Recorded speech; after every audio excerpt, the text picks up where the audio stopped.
कैसे समा गई थी मीराबाई श्री कृष्ण की मूर्ति में। कृष्ण भक्त मीराबाई की कहानी। एक बार इंग्लैंड के राजा ने अकबर को पत्र लिखते हुए पूछा, आपके भारत में सबसे सुंदर रूप किस व्यक्ति का है। तब अकबर विचार करने लगा, सबसे सुंदर रूप किसका हो सकता है। फिर जब तानसेन अकबर के नज़दीक ही बैठे हुए थे तो अकबर ने तानसेन से पूछा, तानसेन तुम्हें पता है भारत में सबसे सुंदर रूप किस व्यक्ति का है। तब तानसेन कहने लगा, हमारे भारत में सबसे सुंदर रूप तो वृंदावन के एक ग्वाले का है। तब अकबर ने पूछा, वृंदावन का वह ग्वाला कौन है। तब तानसेन ने कहा, वह ग्वाला भगवान श्री कृष्ण है। इस प्रकार पत्र में भगवान श्री कृष्ण का नाम लिखकर अकबर ने वह पत्र इंग्लैंड के राजा को भेज दिया। समय बीतता गया।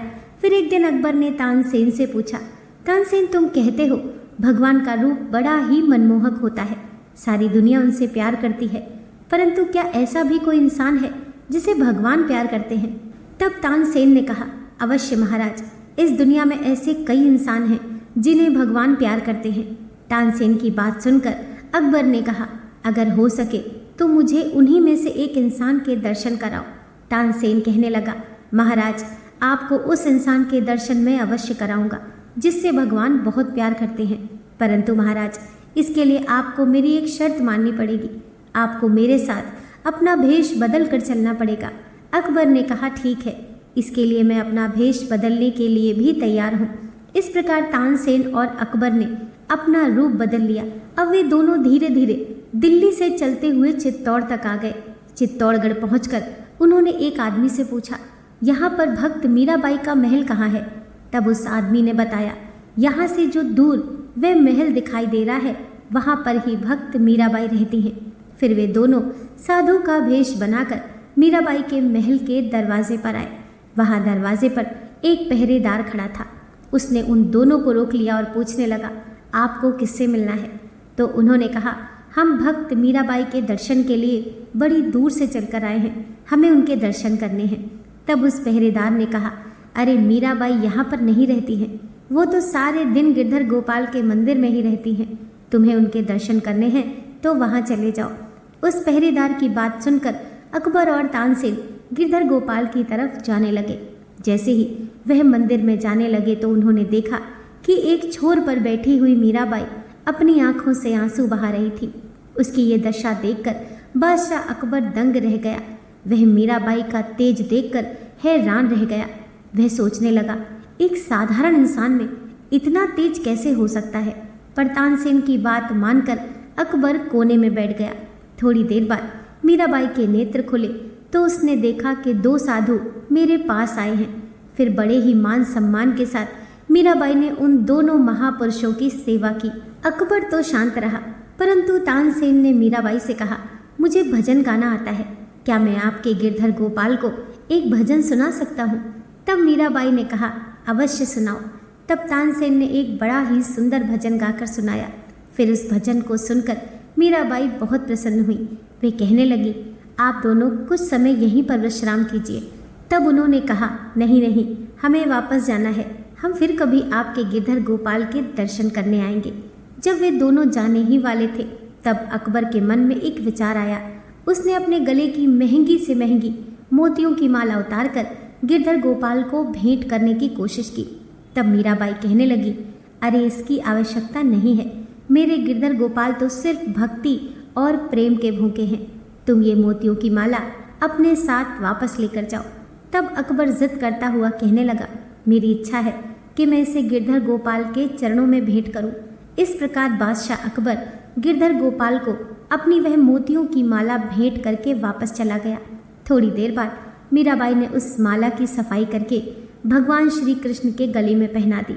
जब वह माला भगवान श्री कृष्ण के शरीर पर चढ़ी तो उस माला को देखने के लिए बहुत से लोग आने लगे।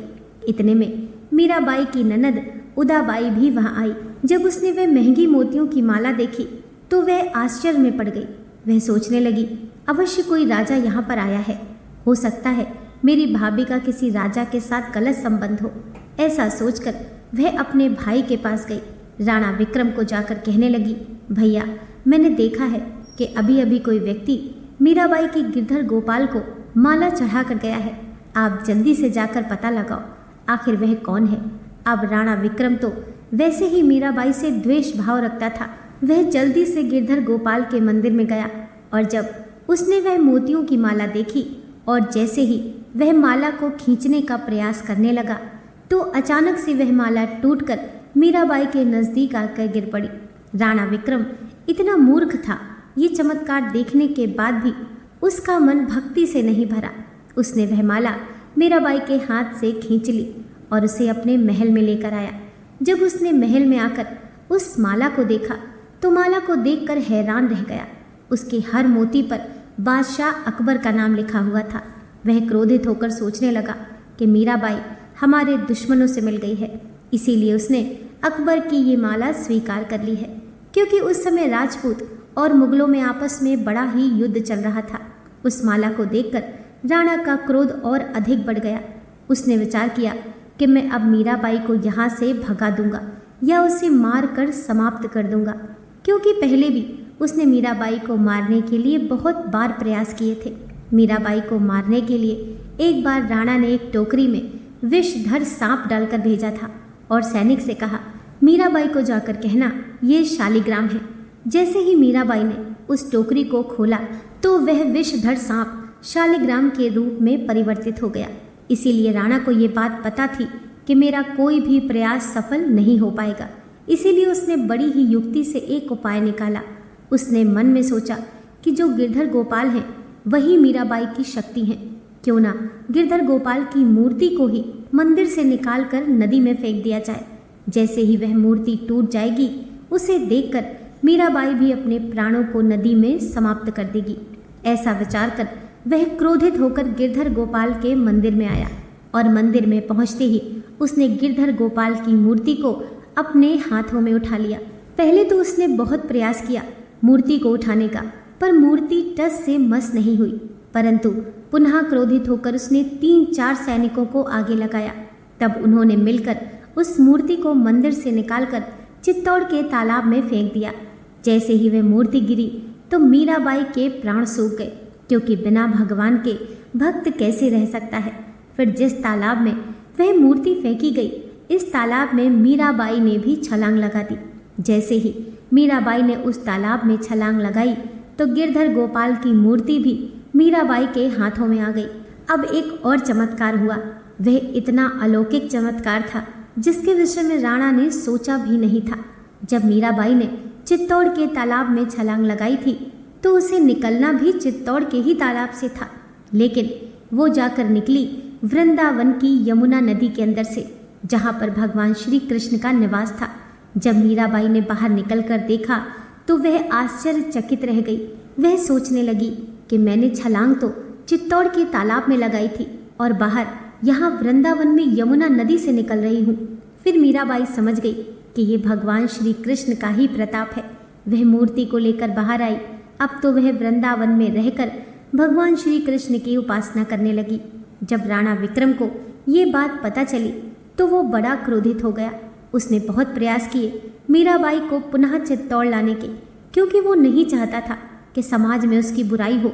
लोग इस प्रकार कहें कि राणा सांगा की पुत्रवधू वृंदावन में संतों के साथ भक्ति कर रही है।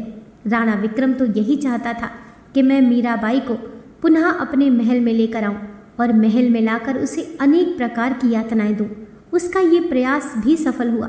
वह किसी प्रकार मनाकर मीराबाई को अपने महल में लेकर आया।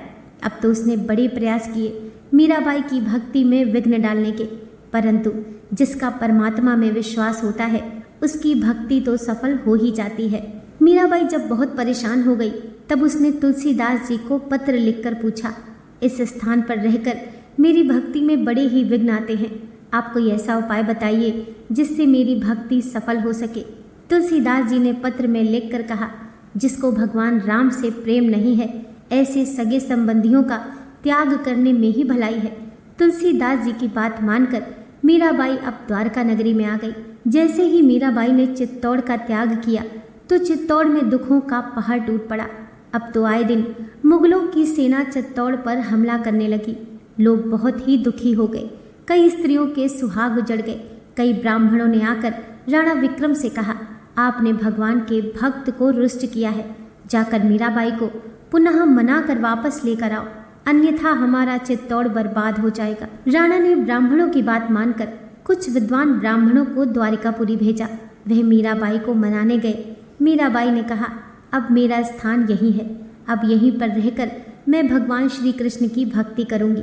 ब्राह्मण कहने लगे, जब तक तुम हमारे साथ नहीं चलोगी तब तक हम यहाँ से कहीं नहीं जाएंगे, ना ही भोजन करेंगे और ना ही हम पानी पिएंगे। उनकी ये बात सुनकर मीराबाई कहने लगी, ठीक है, मैं भगवान श्री कृष्ण से पूछ कर आती हूँ, वो जैसी आज्ञा देंगे मैं वैसा ही करूँगी। फिर मीराबाई भगवान श्री कृष्ण की मूर्ति के नज़दीक गई और रोते हुए कहने लगी, हे मुरली मनोहर, क्या आप मुझे पुनः बंधन में डालना चाहते हैं? आप नहीं चाहते कि मैं आपके साथ ही रहूं? अब इन प्राणों का त्याग करके आपके अंदर ही समा जाना है। मेरे ऊपर इतनी कृपा करो, मेरा ये जीवन आपके ऊपर ही सर्वस्व अर्पित है। इस प्रकार मीराबाई सच्चे हृदय से भगवान श्री कृष्ण से प्रार्थना करने लगी। फिर मीराबाई सह शरीर भगवान की मूर्ति में समा गई और जब मीराबाई का शरीर भगवान की मूर्ति में समा गया तो भगवान की मूर्ति से एक चुनरी निकलने लगी। यह देखकर कुछ लोग भागते हुए मंदिर में आए। वो देखकर हैरान हो गए कि आखिर मीराबाई कहाँ गायब हो गई। तब उन्होंने भगवान की मूर्ति से चुनरी निकलती हुई देखी तो वे कहने लगे कि क्या हुआ है। तो मूर्ति से आवाज़ आई कि भक्त मीराबाई मेरे अंदर ही समा गई है, अब वह चित्तौड़ नहीं जा सकती। तुम ये मूर्ति से निकली हुई चुनरी का टुकड़ा ही चित्तौड़ ले जाकर रख दो, तुम्हारे सारे उपद्रव शांत हो जाएंगे। भगवान की बात मानकर वे ब्राह्मण चुनरी का टुकड़ा चित्तौड़ लेकर आए और जब मीराबाई की चुनरी का टुकड़ा चित्तौड़ पहुंचा तो चित्तौड़ में रहने वाले सारे व्यक्तियों के दुख शांत हो गए। अपने भक्त को भगवान श्री कृष्ण ने अपने अंदर ही समाहित कर लिया। जो सच्चे भक्त होते हैं फिर परमात्मा से दूर नहीं हो पाते हैं। तानसेन ने जब ये सारी बात अकबर को बताई तो अकबर भी सुनकर हैरान हो गया कि भगवान की मूर्ति में ही मीराबाई का समावेश हो गया। अगर सच्चे मन और विश्वास के साथ भक्ति की जाए तो भगवान स्वयं प्रकट हो जाते हैं। दोस्तों, आशा करती हूँ आज की कथा आपको ज़रूर पसंद आई होगी। वीडियो पसंद आई हो तो लाइक कीजिए, चैनल को सब्सक्राइब कीजिए। मिलते हैं नेक्स्ट वीडियो के साथ।